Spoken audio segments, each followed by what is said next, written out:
Welcome to Evil Dread Podcast. Two friends talking horror. Most of the time, yes. I'm sure there will be digressions, but totally. I'm Lynn. I'm Wyatt, as you just stated. Yeah, because I called him out on it. So today, for our first one, we're going to talk about The Wailing, which is a Korean horror film, and the first 2 episodes of Season 2 of Preacher. It's a real dichotomy. Okay, yeah. They're very different. One is fun and good, and one is not. One kept me awake at night thinking about existential horror. That Preacher does that for me, though. But it's my attraction to Joe Gilgun. That's fair. That's an existential horror if there ever was. That's a real one. crisis. Oh God, it's haunting. Like it bothers me. Okay, Wailing. You want to get right into it? I do. That was nearly 3 hours of sad Korean men standing in the rain. 2 hours and 36 minutes, which I did not know going into it, and it made me want to never speak to you again. It's the whole time. I liked it.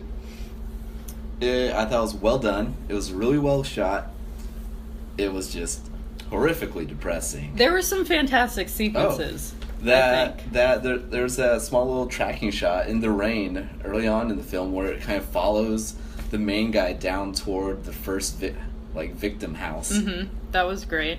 I enjoyed the shamans, the big ritual they did in kind of the middle of the film. I thought that was extremely well shot. That exorcism super dramatic. Was crazy. I loved that. That was wonderful. So The Wailing came out in 2016. It is 2 hours and 36 minutes long. It could have easily been 95. I'll just go ahead and say that. It definitely could have clipped along a little bit quicker.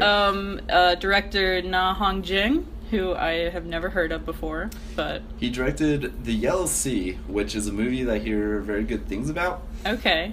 I think I don't know what genre it is, but I am curious to watch it now. He's super successful in Korea. This movie was one of the highest grossing Korean films of last year, which is interesting because it went up against Train to Busan and The Handmaiden, which were both better movies.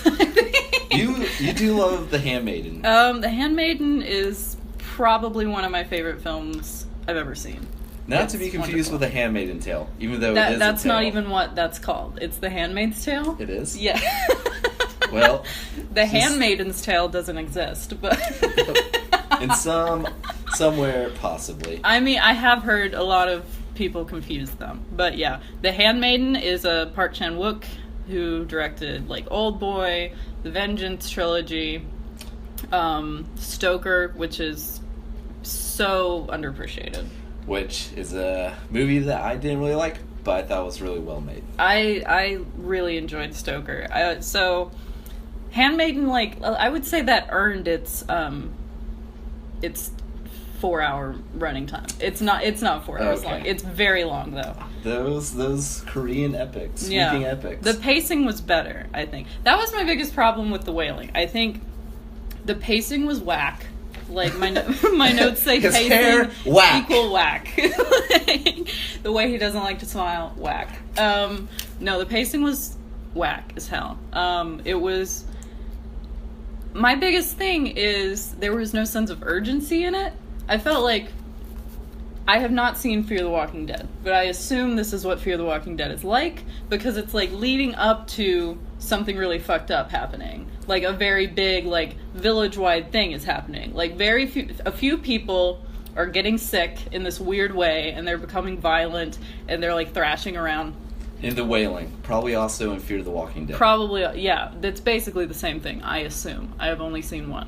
But it just felt like all of this shit was going down, and they were way too blasé about it. They were chill. I don't know if this movie took place in a week or a month, is basically what I'm saying. It could be any length of time. I was okay with the slow burn. Even though by the end of the nearly 3 hours, I felt like someone had grabbed me by my hair and just dragged me through a muddy trench. Okay, that's very visceral.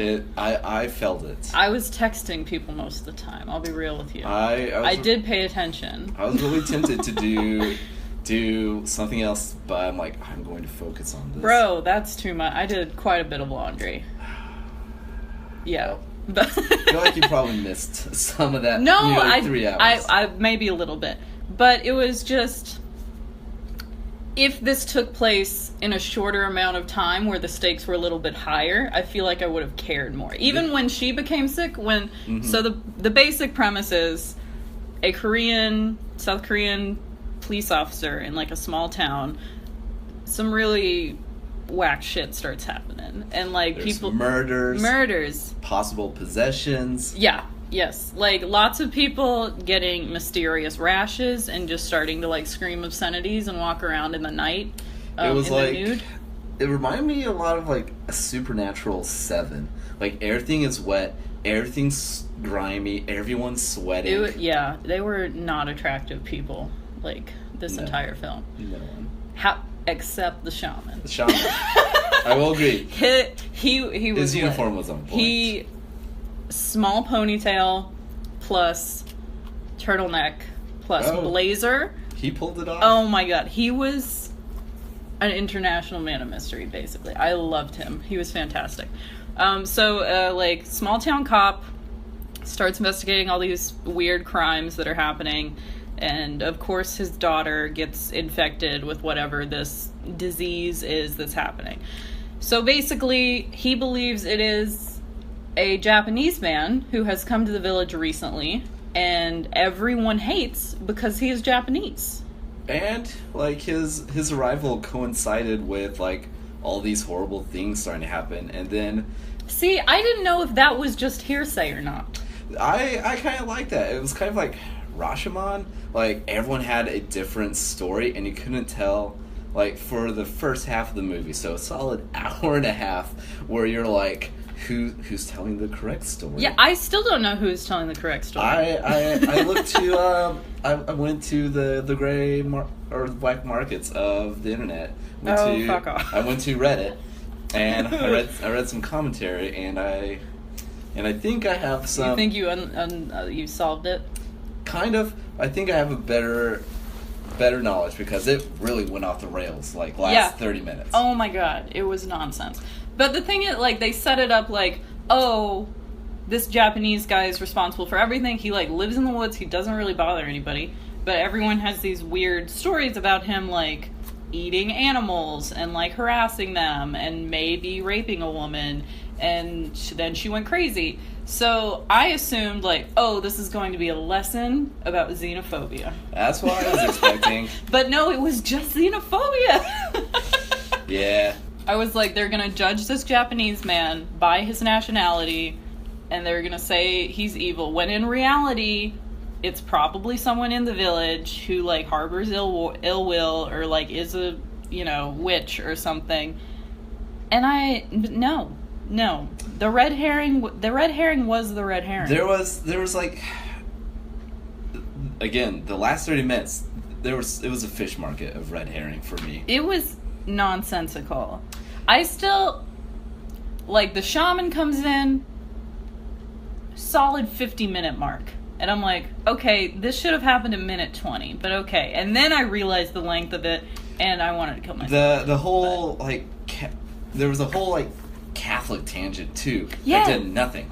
Yeah, that was very weird. I feel like it was very much and this might speak to us if we were Korean, know, maybe that just didn't translate culturally, but it was very much like old ways of belief versus new ways of belief. So like people are going to the doctor because they're sick and the doctors can't do anything about it. So they eventually have to call a shaman, and then stuff starts happening. And it starts getting resolved, except it doesn't, because the lead character, a sad dad who really tries his best, keeps messing up. And he goofs so hard. His goofs were making me very upset. So we might as well just warn you now that there are going to be spoilers. There's some real goofs. But this dad believes basically anyone who has talked to him the most recently. True. Like the doctors. His list of suspects is very long, and he brutalizes most of them. Oh yeah, man, just really need to start at the beginning. Like, we're really goofing this up right now, like telling the plot of this film. But go it's ahead. okay. Go. I feel like I don't know the plot of this film. that's fair. Also, can I just sidebar? This has 99% approval rating on Rotten Tomatoes. Oh, it's a critical darling. Pass. Hard pass. I'll recommend it. it's a movie that also, like Seven, I will never watch again. I'm glad I finally watched it. It was not what I was expecting. Anyway, go ahead. What were you saying? I feel like we should have expected the psych outs a lot more. What happened at the end, we should have kind of seen coming, because, well, one, there's a really dark sense of humor throughout this movie. Yes, true. But the moment where, like, the scariest moment to me was the moment where the two buddies, the main guy and his police buddy, they're swapping horror stories at the police station in, like, this really overly loud lightning storm. Yeah, it was like Clue level, like Rocky Horror. You're gonna get stuck in a house, like a castle in the woods. And, like, his friend tells a story. It ends. Well, it pretends like it's real, and then it ends, and the main character's like, "Are you kidding me?" Yeah. Okay. Yeah. Boom. Lights go out, and it's just like, that seems kind of cliche. Yeah, a little bit. And then the main guy starts screaming, someone's there, and I'm like, oh, yeah, he's joking. He's trying to, pull a fast one on his partner who just told him this scary story. Yeah. No, this horrific naked woman is standing in the Let's front not door. call her horrific. She was quite attractive. What? I'm kidding. I'm like, no, she was scary. She was scary. Oh, that she was scene. a decent looking lady who was nude and covered in, like, blood and mud. Boils. Oh yeah, rashes are a big part of this Rashes are all on. They start showing up on everyone who becomes, like, possessed or. It's like in possession infection. That was another problem I had with this movie. It was it a zombie movie? Was it a possession movie? Was it a ghost movie? Or was it an infection movie? Because it's trying to be all four. It was a real subgenre bender. Yes, absolutely. But yeah, they really needed chapstick. Like, it started getting real gross. The makeup was really well done. I agree. That was fantastic.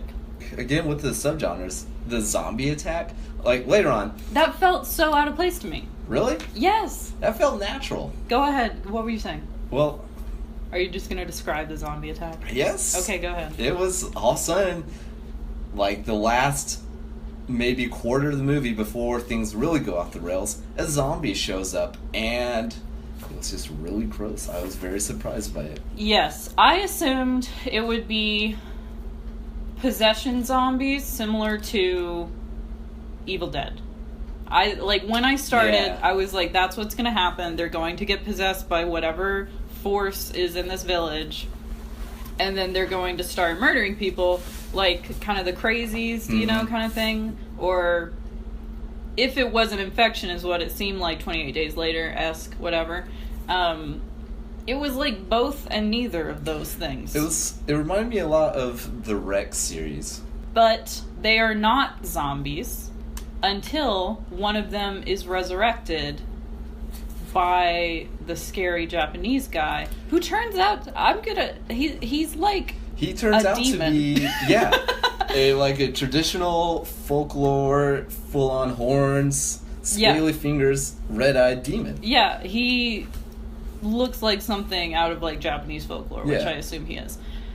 So yeah, that was. I wasn't sure what was happening most of the time. However, okay, question: since you mined the dark halls of Reddit for this, the shaman worked with the Japanese guy? Here's what I've come to. Okay, when things really go off the rails, the last 30 minutes, all along you've been led to believe the Japanese guy is the evil one.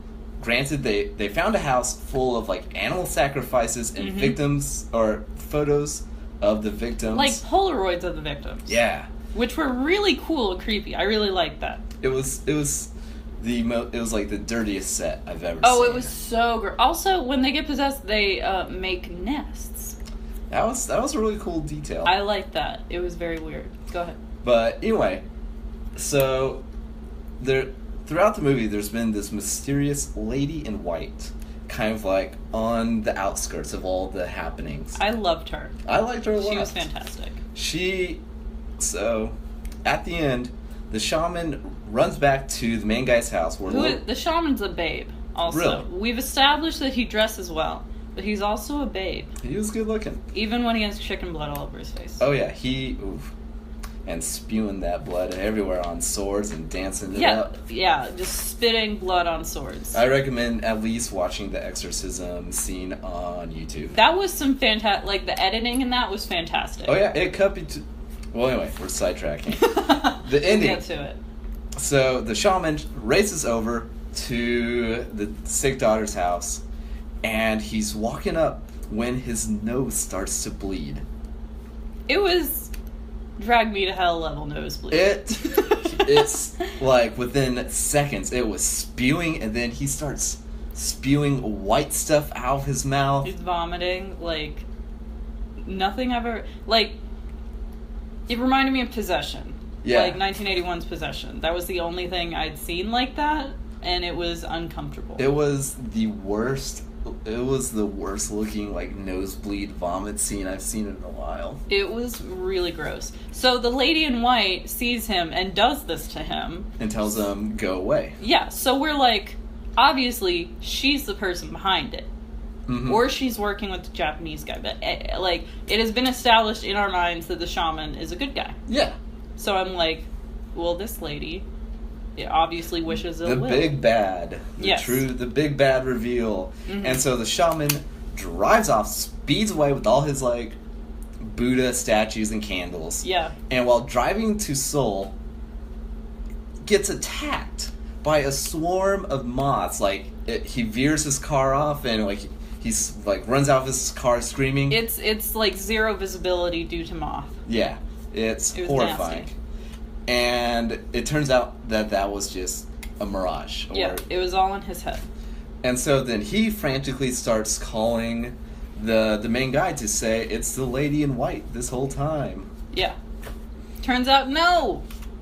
It reminded me of Krampus in that there were like 7 twists that all negated each other. Like, the first twist comes at like 40 minutes in, and then there's one every 20 minutes until the end of the movie. Mm-hmm. And so my theory is at some point the shaman got possessed before showing up to the house. I think... Like, before anything? No, like sometime between after the failed ceremony. Ah, okay. And because, like, well, my theory is, like, this is Reddit free. Okay, this is some hot pipe and original content via Weef. But because, like, he was so obsessed with, like, getting paid, Okay. that, I don't know, he seemed like he was a really good shaman, but he was also kind of like a sellout. And so that, like, throughout the movie, he seemed really surprised to encounter actual evil. Yes.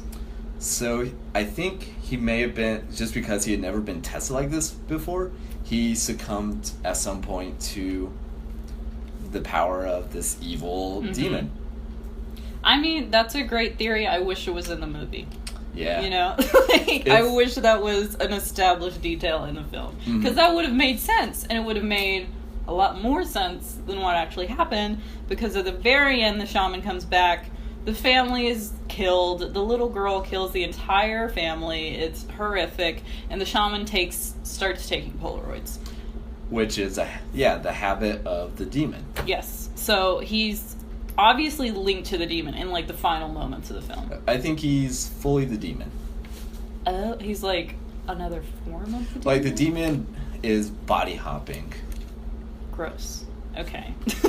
I feel like you paid much more attention in this movie than I did. You were doing laundry. I was doing a lot during this movie. It's fair. I got the gist. I got a good gist. I wanted to be doing more because I lay in bed after that movie and was just like, Oof, because it was... This was a good movie if you do choose, whoever is listening to this, if this is like the last vestige of our civilization in 70 years when... Maybe 5 months. You know, the Paris Accords, whatever. Watch it at 2 in the afternoon. It's a solid 2 in the afternoon movie. Mm-hmm. Don't be watching it at like 8:45 p.m. like I was. That was a real dummy move. I finished it at 10:30. You watched it after I did, yeah. Also. Yeah, that was a goof. So, watch it in the afternoon, have a nice dinner, watch something happy. Yeah, really don't eat before this movie. Oh god, no. That's so much blood. I really enjoyed one of my favorite kills in this movie. There weren't a lot of good kills, like, creatively. Like, there were some horrific things that happened. I wasn't a fan of them. But this one, there was a man earlier in the film, one of the first people infected or possessed, infest, I guess. Yeah. Is at the hospital. And one of the things is they start seizing and writhing so hard and like arching their back to the point of their bones breaking. I was so uncomfortable. He arched his back so hard and so far that like a bone in his neck area, it was like his collarbone snapped and punctured something went through his throat. He choked on his own blood in the oxygen mask. That was a super creative way. It's so creepy. The sound design in this movie is too fantastic. much, man. The cracking of every single bit of bone and gristle. It was nasty as hell, bro. It was really nasty. Yeah. A lot happened. So this really was sad Korean police dad tries his best and messes everything up. One of my notes is fucking downer. Oh yeah. I wrote a lot of notes on my notes through various moments. Yeah. I feel like one, it needed to have more clarity in the twists. Or just less twists. Or less twists. Two, it just lacked a sense of urgency for me. I'm like, if there's no deadline in this girl going full bad, or like becoming like full Reagan exorcist, if there's no need to stop that before a point, then I'm not sure the motivation, I guess. I know the motivation is to like save her, but there's no deadline, which would give it kind of a narrative thrust, I guess. I think there was a visual deadline. Think about the spread of the sores. Yes, but they didn't give us like a timeline of when the sores would spread to the point, or whatever. Yeah. Or when her mind would degrade. Basically, she just started telling him to fuck off. Oh, that little girl had the dirtiest mouth of she any was a young wonderful child. actress. I liked her a lot. It reminded me a lot of The Exorcist. Me too. It was trying to be The Exorcist, trying to be Evil Dead, trying to be Drag Me to Hell. Oh yeah. Lots of stuff is happening. Once again, random moments of like pitch black comedy, like the guy shouting, "I hope you get struck by lightning."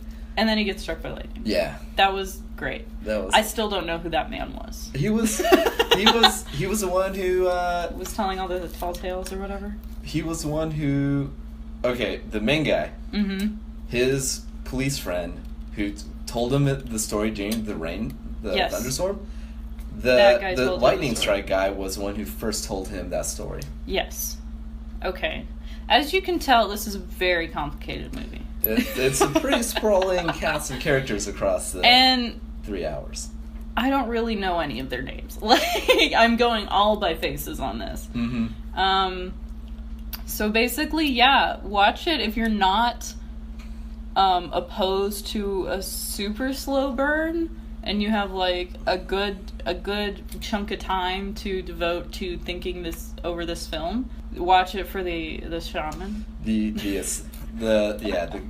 really on point shaman and the. He looks good. He looks like Korea GQ.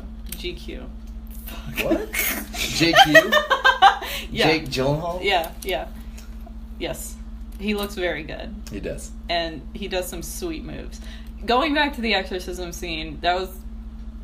If you watch nothing from this movie, watch the exorcism scene. Because it's intercutting the shaman doing a preventative, like, exorcism ritual and the Japanese man, like, trying to combat that and, like, reinforce his possession of this little girl. Mm-hmm. And it's, like, two men, like, frantically beating drums and killing chickens. Like, animal death. Hardcore animal death in this movie. Like PETA was not here for I was thinking how the whole time any animal appeared and got decapitated on screen, just like... Immediately. How did they achieve this? They killed animals. They actually did? I would assume so. I don't know. I feel like... I would hope we've moved past Hannibal Holocaust standards. I mean... I feel like in different parts of the world there are different standards of, like, animal care. Well, we will have to do some research on if any animals were harmed in the making of this film. I feel like there were. But yeah, that was a fantastic scene. And it was one of those scenes where the girl is kind of speaking as the demon, and she's like, Daddy, stop, this is hurting, please make them stop, please make them stop. And she's writhing and seizing, and it's terrible. And so the dad cuts off the exorcism ritual. Like... Because he's never seen a scary movie before. Yeah, because he's a dumbass. You don't interrupt I that. was yelling at the screen. I just let out one long, disappointed sigh. He was like, you know, you're about to kill this goat, and the intercutting footage of the Japanese man demon, he's like, almost dead, you're about to defeat him, and he's like, no, you're hurting my daughter, and I'm like, you son of a bitch. You're so stupid. You chose so poorly. He made consistently the worst decisions I've ever seen. Who was that he was banging in the car? The wife? Was that the wife? Yes, it was the wife. Okay. Because they had a healthy marriage. Did they? Yes, I think so. I don't... Okay. I mean, he was an idiot. Oh, yeah. He was stupider than, like, every girl who's ever run up the stairs instead of going out the front door. I don't think that was the wife, because why would he ask his daughter to keep it quiet? I thought he was like, what did you see? I don't want to expose you to your father and mother having sex in the back of a car. And she was like, I understand. But she also said, I won't tell. So. Who knows? He was morally degraded throughout the film. Yeah. He killed a dog. A dog dies in this movie. To be fair, that dog was terrifying. He was scary, but he was also a dog. That dog was bursting through walls. That makes it sound much more exciting than it was. Those walls were they were paper. Yeah, they were like Asian-style paper walls. Mm-hmm. But, okay. It did, I did think the whole time that it reminded me of It Comes at Night, which you haven't seen. I have not. I feel like It Comes at Night is paced better, but it was very much like things are happening, we're not sure what's happening, mm-hmm. People are kind of going off, people are becoming extremely, like, violent, and we don't know why, and I have to protect my family. I read all about it on Wikipedia because... It Comes at Night? Yeah. Because I'm like, you know what? Not in the mood for depressing horror movies. No, it's very depressing. Oh, yeah. And my fears were confirmed. Oh, yeah. Baby death. A baby dies. What? Oh, that's right. Yeah. Yeah. Bleakest of the bleak. Uh-huh. But it also wasn't scary. This is kind of turning into an It Comes at Night analysis, but I think... It was unsettling and disturbing, but the only scary things were in dreams. That's right. Would you say that slow burn is not your jam? I don't know. I think if it's good, it's good. I feel like... Would you say Nightcrawler is a slow burn? Yes, but I also didn't like Nightcrawler. I really enjoyed... Creep. Creep is a slow burn. Oh, Creep was fantastic. If it's well done, a slow burn will have me yelling. And, like, that's a great subgenre for me, is it had me yelling, where it just gets me really stressed out, and I have to, like, pace around my room and pause. Mm-hmm. Like, Whiplash wasn't It Had Me Yelling movie? Oh, great movie. The Witch was very much a slow burn movie for me. Yeah, it was a slow burn. It didn't have me yelling, but I did see that in the theater. You weren't like, pause the movie, need to walk this out. I need to walk it out. I need to, like, take off my glasses for a little bit and, like, rub my eyelids and be like, ugh. I don't think I've ever done that for a scary movie. I've done it for The Office when Michael Scott reveals that he cannot pay college tuition to a group of 20 kids.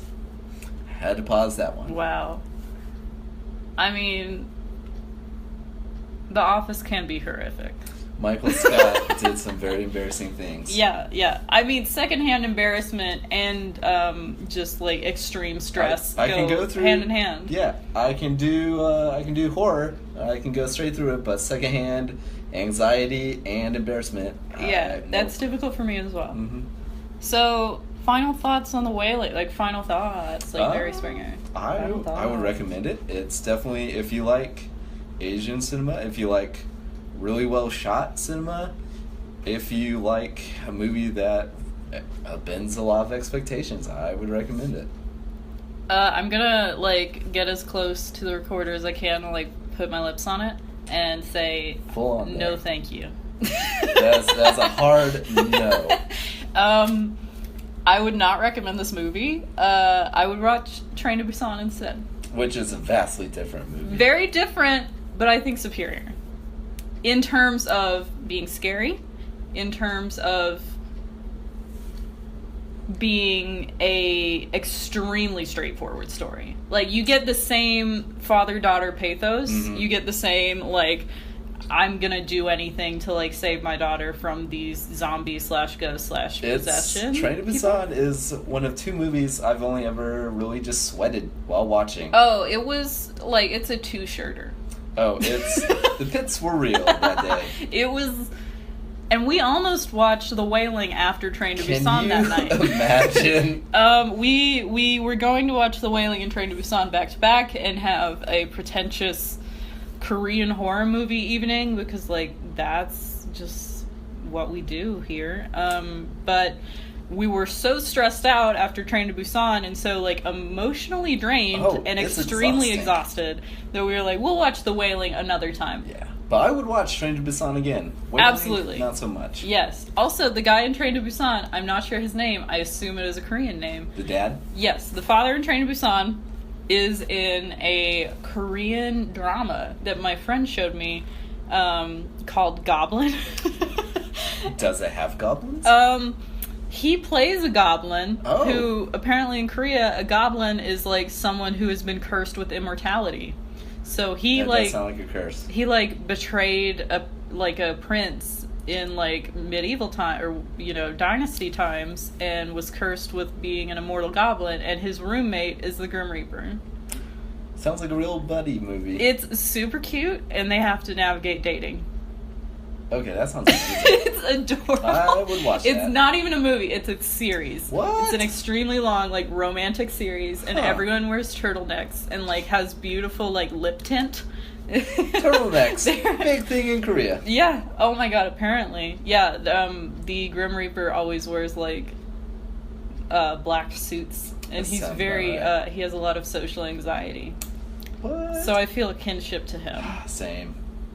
I also wear a lot of black suits and have a lot of That you do. social anxiety. Anytime you wear color is a moment of pause for celebration. That's why I don't fucking do it, because you pointed out. You humiliate me. Yeah, so The Wailing. 1 yes, 1 no. There you One cautious yes, 1 hard no. Now the pulp, the true pulp. Yes. arrives. Yeah. Okay. Also, I'm gonna pick the movie next week. Fair. And it's going to be trash. It's going to be like the opposite of this, very earnest, High art, like Cannes Film Festival selection that we watched this week. Buckle in for that. But now, Preacher. I'm glad the 3 best friends that anybody could have are back. I love my children Your idiot children. so much. They all love each other in different ways. Jesse, still kind of a work in progress. Jesse lacking is social a skills. demon. He's a white male demon who needs to step off. First of all, Sean, You know that the devil's white. I do, yeah. And it's Jesse. Actually, the devil's probably around here in this show. Yeah. Anyway, if you have not watched Preacher, to a light recap, small town Texas, like basically 99% Hicks, Terrible. It's very 1% much vampires, where we are / grew up. pretty much. Yeah. So one day, this preacher man, who's not the best preacher man, He's a terrible preacher. an His awful- father was a preacher, however, and carry your father's torch. he witnessed him be murdered as a child, so he's like, I'm That's gonna right. become a preacher and carry on his legacy. After it comes to light, he had a life of crime, so then he gives that up and becomes a preacher. And one day, a mystical being takes over his body. Well, joins him in his body, Yeah, they're like shacking up together basically. in a body. It's Genesis, which is the bastard child of an angel and a demon. And it gives Jesse, the preacher man, the superpower of talking. That sounds very anticlimactic, but basically, whatever he tells someone to do, they have to do it, like, to the extent of their physical capability. It's like, imagine Ella Enchanted What? was... We're going here? Yeah, basically. Okay. It's like if the powers from Ella Enchanted were used by, like, a Southern Gothic crime drama Preacher, yes. preacher. Hence, that's you may have drawn a red line with yarn from that clue to the title. Yes, it's all about There's him. a preacher. Based on a comic book. Yeah, Gareth Ennis and Steve Dillon. didn't he die? Pass away? Recently? Yes, the artist passed away. Steve Dillon passed away. Gareth Ennis. He's still getting producer credit, which I saw cool. when we just watched that episode. Gareth Ennis terrifies me. I refuse to read the comics. I That's hear fair. they are super gross and negative, and some of my favorite characters that I love very much do some very unforgivable things. Oh yeah. So I'd rather not. I've read quite a bit of his other creation, Crossed, which is the most messed up thing I've ever encountered. It's so dark. It Okay. is 100% rape and murder. At men who create fiction, stop. Be better. just be better. Just take a break for a while. Leave it- See what it could be without you. Leave it to someone unproblematic like Mike Mignola. True. Yeah, I'll give you that one. Yeah. I like that. Yeah. But yeah, stop using rape as a plot device. Talking to you, Alan Moore, Frank Miller. Oh God, yeah. David Benioff, D.B. Weiss, Who? the guys who do Game of Thrones. They cannot. You can't redeem yourself by being on 2 Always Sunny episodes. Okay. What? Yeah. Well, that's a wild They're- carryover. yeah, yeah. Let's not open the Always Sunny They're good door. friends, but yeah. But Preacher, Yeah. thankfully the show is streamlined in the area of making characters more likable. Yeah, except Jesse. Except Jesse. Jesse's a son of a bitch, and I don't like him. He's garbage. He's like, I was given this power by God 'Cause I'm special. to make all these people believe in God in this town, and of course he uses it for the wrong reasons because he is a fallible, terrible man who has a very dark past. Can we talk about my favorite boy? We can talk about your special boy. My beautiful business child, Your- my dark punk boy. your Irishman fetish. Yeah, it's true. Yes. Yeah, it's Your definitely troubled real. Irishman. I feel like perhaps in a past life, I was A troubled Irish guy. a drunken Irishman who like gets into a lot of fisticuffs I do love a good fisticuff. in drinking establishments. Sounds rowdy to say the Mm-hmm. least. I was a pretty rowdy boy, I feel. Well, Cassidy, the vampire. Cassidy, my the boy. 1% vampire cast. He falls out of a plane in the pilot, and it's great. It is an incredible intro to that character. That, if anything, watch the pilot, because the pilot has some of the best fight scenes, car chases, action sequences I've ever seen. It got me 100% hooked from the beginning. Joe Gilgan as Cassidy is so good. He's fantastic. I watched all of Misfits for him, like He's- even the seasons he's not in. What? Yeah, Wow, that's kind he's in Misfits. He's a wonderful actor. He takes steals every scene. Every single one. He takes, like, what could have been a very hard-to-like character. Oh, yeah. And imbues him with a lot of charisma and, like, empathy. There's a lot of sadness about him. Yeah, it's layered. Like, there's some a surprising amount of layers to this drug-addicted 118-year-old vampire who no one believes he's a vampire for a long time. And not until he, in order to prove that he is one, he self-immolates. Yep. Swallows right out into the sun. I like that. I like vampires who, like, go hard on that. You know, like, some things are tradition for a reason. Okay, introductory, that's my monster of choice. Obviously. Hashtag vampire aesthetics. I love vampires. My, like, favorite monster, my favorite horror movies or vampire movies. I think they're fantastic and super interesting as characters. And Cass is rad, and he has, like, the traditional, like, can completely die immediately by sunlight. Yep. Which I like, because I also don't like the sun. It makes me hot. So basically, I describe Cassidy as a dog. Like, your faithful dog you've had since childhood, who can do no wrong. Unfortunately, he latched on to be best friends with the worst man in Texas. Garbage man of God. Yes, a real trash boy, Jesse Custer. And Cassidy follows him everywhere through his flood of bad decisions. He's like, my best mate. Why are you still hanging out with me? And he's like, because you're my best friend. That is a level of ride or die best friendship that I hope to achieve with anyone in my lifetime. They help each other bury bodies, and they, like, so many are best friends, maybe lovers. Probably not. Probably not. No. Only in certain corners of fan fiction. Yeah. You can find it easy. But thanks, Tumblr. While we're on the subject of Cass, I've been thinking about this. Okay. Go ahead. It's easy to say, like, why would this character, like, immediately latch on to this super charismatic, like, preacher person and his ex-girlfriend who joined. Tulip is amazing also, and they kind of become like a trio, the three best friends anybody could have. Yeah, exactly. And they're all terribly flawed people. But my thought is, and I've never thought that immortality was interesting. I'm like, who would want that? That's very stupid. You're going to, like, see everyone you've ever loved die, and you're going to have to start over, and, like, constantly, and never form attachments to people.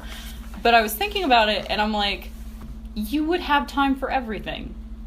The timeline that is kind of imposed on everyone of, you go to high school, you go to college if you want, you get a job, you get married, you have kids, and then you retire and you die, is out the window. That would be very freeing. You have time for friendship. You have time, too, if you show up in a weird Texas town and, like, make friends with a weird preacher, you can be like, absolutely, I have nothing better to do. Which sounds so cool. Like, honestly, it gives you the ultimate freedom, because you have nowhere to be. Or you could be anywhere but small-town Texas. That's, like, I wouldn't want to spend a lot of time in small-town Texas. Also, I think that kind of explains the drug and alcohol use. Yeah. Because if you couldn't die... do everything. There's no reason not to. That's true. You have time to get clean for your entire eternity. It's true. Well, so that's Cassidy. We love him. He's a Obviously, special boy. I have thoughts on him. So first season progresses, and its first season spun its wheels in place quite a bit. It did. It was all additional backstory that wasn't in the comics. It was a real foundation set up. I appreciated it, though. Also, side note, I lived in Albuquerque when they were filming it in Albuquerque. And I know a girl who was an extra. Oh, that's right. Yeah. Running around that very scary game of tag. Yeah, she ends up dead. She was a hooker. Bad. But yeah. Well, actually, most people end up dead because, spoilers, the town explodes at the end. Season finale, town explodes. They are on a mission to find God because supposedly, through a lot of convoluted plot, they find out that God is missing. The townspeople. And so Jesse, the preacher, Tulip, his girlfriend, and Cass, the best friend that we all should have but probably don't deserve. Yeah. The three of them set off to find God. Also, Tulip and Cass have sex. They sure did. Very early, before either of them knew anything about the other person. Well, wait.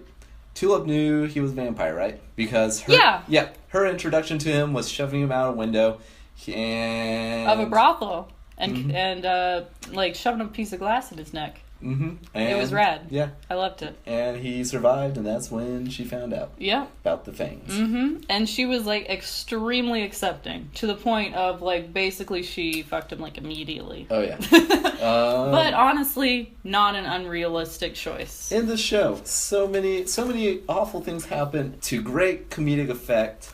Especially Tulip, just is nonchalant.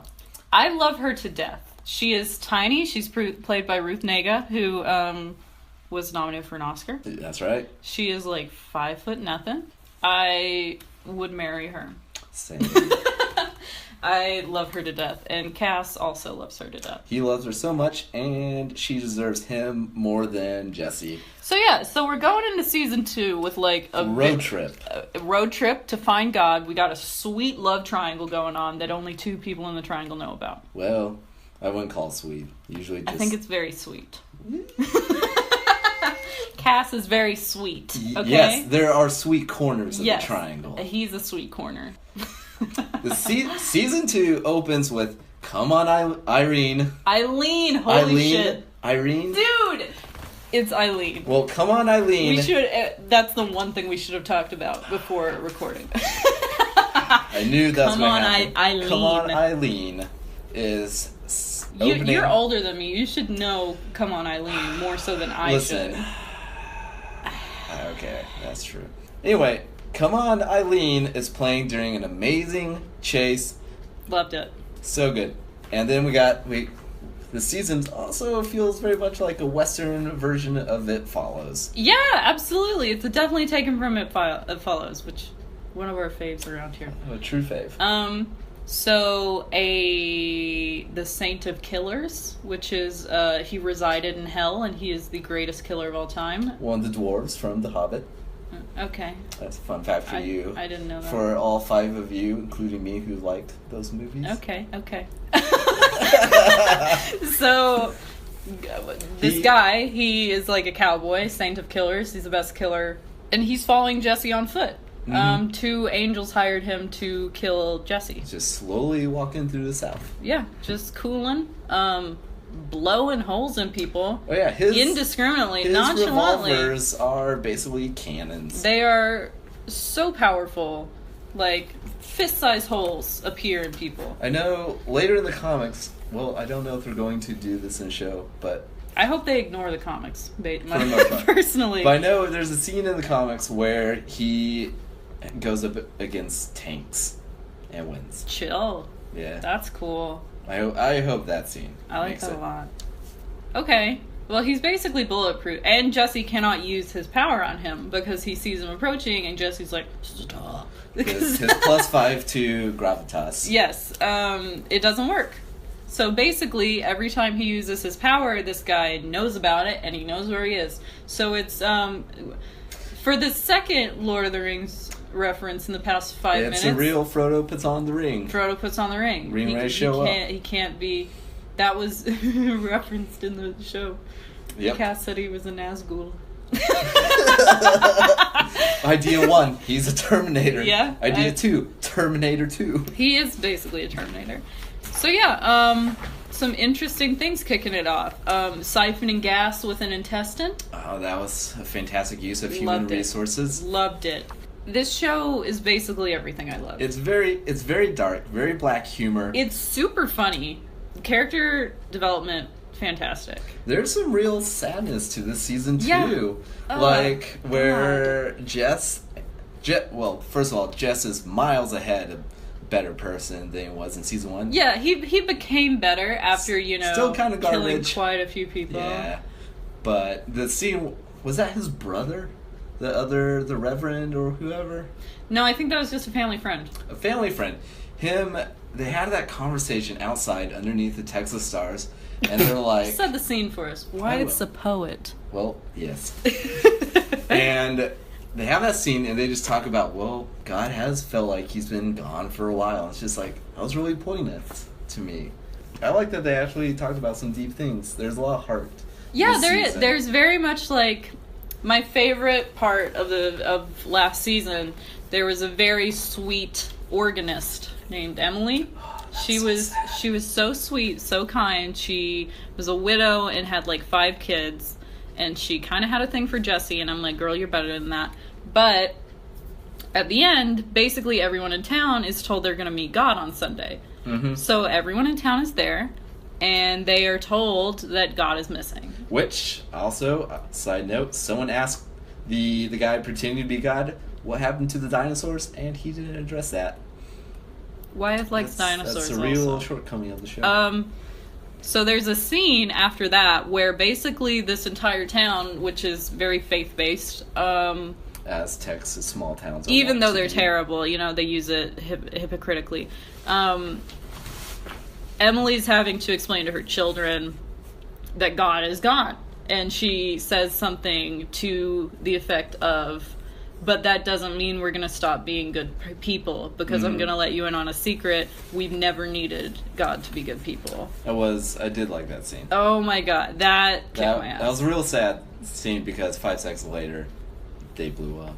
They did. That, I felt that was a very strong choice that I'm not 100% on. Same. They did a lot of development on people. They spent a lot of the season on these side characters and just kind of wiped the slate. Yeah, absolutely. That entire town just goes up in...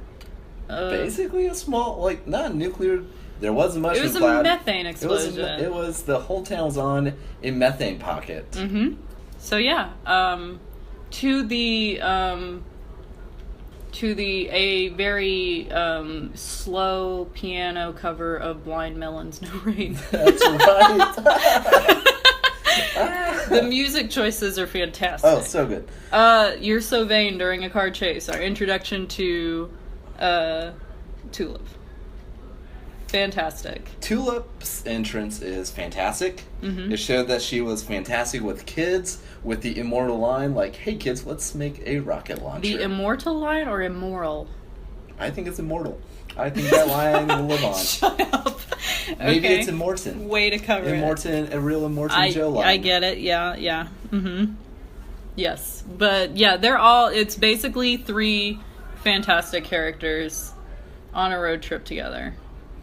And trying not to hurt each other's feelings. The first episode of this new season was really good. Very fast paced. Yes. Second one slowed down. It's much slower. They went back to a side character from the first show, like the only person who survived the first season, other than the main 3. A gay angel that survived the first season. Gay angel. The 2 gay angels were off the chart cute. They were I like them. They were an odd couple, but they worked. Very tall, very short. I love a good height difference. And that they provided. It was great. So they go and see him and try to get this hellhound off their tail. There was a great Groundhog Day scene, because the angels, like, you can kill them like any mortal person, but a second later another version of them They regenerate. But they're not unlike Doctor Who, but they do leave bodies behind. So many bodies, which was used to great effect in the first season. Yeah, it was.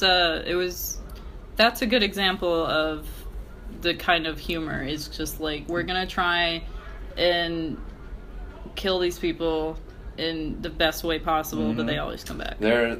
One moment, the angel puts his hand in a champagne bucket, plunges a microphone into it, electrocutes himself, and then reappears on stage. And that's how he becomes a magician. So there's about 3 minutes of just a suicide montage, and that's very hilarious. It's a super funny show, despite the fact that Seth Rogen was involved. I think Seth Rogen can be funny. I disagree. Have you seen This Is the End? I didn't like it. Really? Yeah, I think he is obnoxious and talks about smoking weed too much. And He does like to do that. I want it to be known that I read the Sausage Party screenplay on WikiLeaks. Like, like 6 months before it came out in theaters. Man. Like, in a winter evening. And I stayed up and read it for like an hour and a half, and I had never been more upset in my life. It was... Of all the things on WikiLeaks, well... First of all, I wasn't perusing WikiLeaks. I'm like the Fourth Estate or whatever. Easy there, Julian. Cumberbatch. Oh, Jesus Christ! But yeah, I found a link on Tumblr, and I was like, "This looks stupid," and it was. Oh my god! So that was a movie that was made. I didn't even have to see it. I knew everything that would happen, in and out. Well, can't get that time back. I will defend some of Seth Rogen's choices. I will not defend Freaks and Geeks. That's where it ends. Delightful. Wow. Begins and ends. Begins and ends. Paul Feig will go hard for him. Speaking of, next week we're going to talk about Sabrina and Teenage I'm rewatching. Quest. Marathon. Rewatching Hardline Sabrina. It's lit. Paul Feig is hot. Not all the 90s fashion stands up. Their mascot is the Fighting Scallion. And it's a cartoon scallion. Somehow that's better than the bots. There's a Washburn in Kansas. Their mascot is the bod. Ichabod. That's lit. I love that. What? Wait. Well, it was was a long walk to the punchline, but like I enjoy it. Well, let me take it down. It's not Ichabod Crane, unfortunately, of famed New England guy. Okay, but would that not be amazing to have as a mascot? It would. Like the Headless Horseman. But it was named for the rich white guy who founded the school. Gross. Yeah. Yeah, take it back. Walk Demons. it back. Wyeth, unfortunately, is a white man. I'm alright. I give him a pass. I appreciate that. Yes. So you're gonna get some different perspectives, I think, on horror real dichotomy. Yeah. Yeah, Preacher, fantastic show. I like how this season is shaping up. Yeah. American Gods just ended, and Preacher premiered the next week, so... You really switched one Irish boy exits, another one enters. Oh, God. Give me a tragic Irish boy. Tom Cruise in Far and Away. No. Oh, well, I tried. No. They have to be, like... tragic. Unpleasant ugly to look at. Yeah. But Tom Cruise is unpleasant to look at. In a different way, in a way that chills me to my bones. You're right. He should have aged like years ago. Hashtag bring back Brendan. Oh man, Brendan Fraser, if you're listening. Brendan Fraser, we miss you. This one's for you. My mom loves you. My mom has had a crush. My girlfriend loves you too. George of the Jungle stands the test of time. George of the Jungle, better than Citizen Kane. I will agree with George just want to look pretty today. that female. This one goes out for the female gaze. Female gaze in George of the Jungle is front and center to like a disturbing point. I didn't even realize as a young baby girl when I was watching George of the Jungle. Classic, poetic cinema. But yeah, hopefully, Preacher's just going to continue to get better. They are on their way to New Orleans. Nolans. I'll never say that again. Oh man, that is unpleasant to hear. Going down to the bayou. Oh jeez, no. Yeah, they're going to New Orleans because God loves jazz, apparently. And where else would you find jazz? Nolans. In, the Texas vicinity. So yeah, I really hope we're going to meet some cool characters. I want to get backstory on Cass. We're going to get some awful characters. I hear that we get to meet an ex-GF of Cass. Oh, is she vampire too? I hope so. That's something that was completely unexplained. In the pilot of Preacher, Cass falls out of a plane because with an umbrella. Full Mary Poppins style. Because he's being hunted by vampire hunters on this plane, and he defeats them, obviously. in a spectacular fashion. A ballet of blood, It was yes. lovely. And he gets to a bar, and he's on, like, a payphone, and he's like, hey, they're after me, wire me some money. So obviously other vampires exist in this show, and we have never seen them, and there's a shadow network of vampires at work. Oh, there's definitely like an order or a council, and they all probably think vampires aren't governed by logic. Okay, I doubt there's a council. I feel like I've seen enough movies with vampires where there have been councils for me to be like, Okay, like Underworld? Is that what we're talking? I have seen more than one. When you say like a council or an order, I think like Watchers from Buffy, which are like stuffed shirts, British dummies who can't control Buffy. Yeah, and Cassidy is probably a disappointment to them, but their loss, our gain. If you could live forever, like what drug would you try first? Bath salts. Okay, go eat someone's face. Well, if you're a vampire... If you're a vampire, that would just help. That just comes naturally. Yeah, absolutely. Also, we learned from Preacher, Tabasco and Yoo-hoo gets the taste of blood out of your mouth. Disgusting otherwise. Sounds super gross, but it was... I love me some lore, dude. Some what? Some lore? Lore? Oh, sweet, it has lore. I thought you said Lord. I As in love her me new some Lord. new album. Okay, we're taking a bunch of different directions right now. As one would hope so. Yes. Well- Yeah. Well, this has been the first official episode for Evil Dread. Yeah. Maybe next time we'll be a little bit more focused. No promises. Not dead yet. No promises at all. Next time, hopefully, we'll watch a movie I like. Tables will At turn. Wyeth. Yeah. This has been super fun. I'm Lynn. I'm Wyatt. And talk to you later.